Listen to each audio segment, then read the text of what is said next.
ህፃናት ነገን ሳይሆን ዛሬን ይረከባሉ። ይህን ተግባራዊ ማድረግ የሚቻለው ደግሞ ዛሬም በእነሱ ላይ መስራትና ተገቢውን ስፍራና እንክብካቤ ስንሰጣቸው ነው።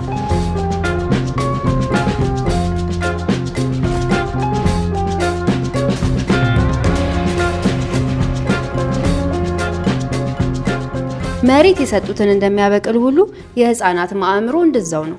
በእድገታቸው፣ በመማሪያ ስፍራቸው፣ በመንደራቸው መልካም ፍሬ እንዲፈራ ካልሰራን ነገ ችግሩ ከወላጅ አልፎ ለሀገር ይተርፋል። ቀደምት ዓመታት አዲስ አበባ ውስጥ የህፃናት መጫወቻ ስፍራን፣ የህፃናት ማቆያ ስፍራ ወይም ዴይኬር ለማግኘት ፈተና የሆነበት ዘመን ነበር።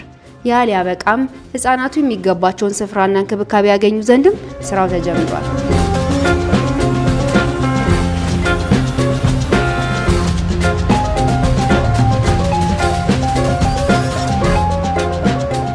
ቀዳማይ ልጅነት የዚሁ የህፃናቱን ጉዳይ የያዘ ጥቅል መጠሪያው ሲሆን በዚህ ውስጥም 5 ጉዳዮች እንደሚተገበሩም ተቀምጧል። ያም አተገባበር እንደ መንግስት ከፍተኛ ትኩረት ተሰጥቶት ከፍተኛ ክትትልም እየተደረገበት ዛሬ አዲስ አበባ አይታ የማታውቀውንና ደህና ኑሮ ላላቸው ብቻ የተመቻቸ የሚመስለው የህፃናት ጉዳይ ለሁሉም ህፃናት ተደራሽ መሆን ጀምሯል። አዲስ አበባ ህፃናትን ለማሳደግ ምርጥ የአፍሪካ ከተማ ለመሆን ራዕይ ሰንቃ እየሰራች ነው ያለችው።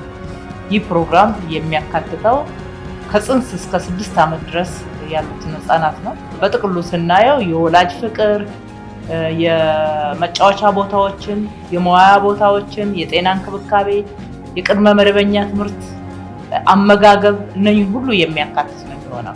በተጨማሪም የአፍሪካ የልቀት ማዕከል ብለን አንድ ለዚህ ፕሮግራም የሚሆን የልቀት ማዕከል እየገነባን ያለ ነው። ህዝባችን በዚህ ታሪካዊ በሆነ ፕሮግራም ላይ በመሳተፍ አሻራውን እንዲያስቀምጥ ጥሪ ማቅረብ እወዳለሁ።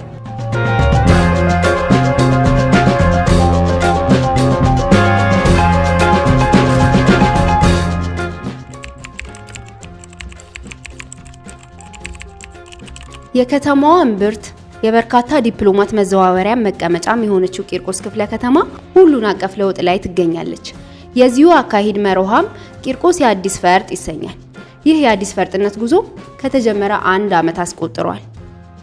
በዚህ ሐሳቢና ተገባበር ውስጥም ቀዳማይ ልጅነት አንዱና ዋነኛው ተግባርም ነው። ነገን የተሻለ ለማድረግና ብቁ ተወዳዳሪ፣ ጤናው የተጠበቀና ኢትዮጵያን እንደ ሀገር ሊያስቀጥል የሚችል ትውልድ ለመገንባት ህፃናት ላይ መስራት አማራጭ የሌለው ጉዳይ ነው። የኛ ክፍለ ከተማ በባህሪው ሰፋፊ መሬት የለውም። መሬቱ በጣም ጠባብ ነው። ህፃናት ተጫውተው ቦርቀው ማደግ አለባቸው። ለዚህ የሚሆን ደግሞ አክሰስ መፍጠር ከኛ ይጠበቃል። ስለዚህ ፕሌግራውንዶችን መፍጠር በየአካባቢው ይጠበቅብናል። ይሄን እያደረግን ነው የምንገኘው። አንዳንድ ቦታዎች ደግሞ የዚህም ችግር ያለባቸው አካባቢዎች ስላሉ የእሁድ ዝግ መንገዶች መመቻቸት አለባቸው። የቅዳሜም የሰንበት ዝግ መንገዶችን እያመቻቸን ህፃናት እርስ በርስ የሚተዋወቁበት፣ ተሰጧቸውን የሚያሳዩበት፣ የማንበብ ሊሆን ይችላል፣ የስዕል ሊሆን ይችላል። እነዚህ ተሰጧቸውን ለሌሎች ሼር የሚያደርጉበት፣ አብረው የሚያድጉበት ሁኔታ መፍጠር በጣም የሶሻል ኮሄዥኑን ያጠናክረዋል። ስለዚህ ይህን ታሳቢ አድርገን ነው የቀዳማይ ልጅነትን ፕሮግራም እየሰራን ያለ ነው። የቀዳማይ ልጅነት በዚህ መልኩ ጅማሮን አድርጎ በክፍለ ከተማዋ መሬት የነኩ ስራዎች በስፋት ተሰርተዋል።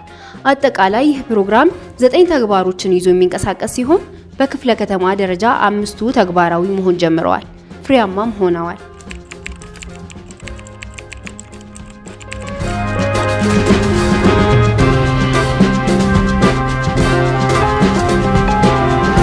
አዲስ አበባ ከምትቸገርበት ጉዳይ መካከል አንዱ የህፃናት መጫወቻ ስፍራ ነው።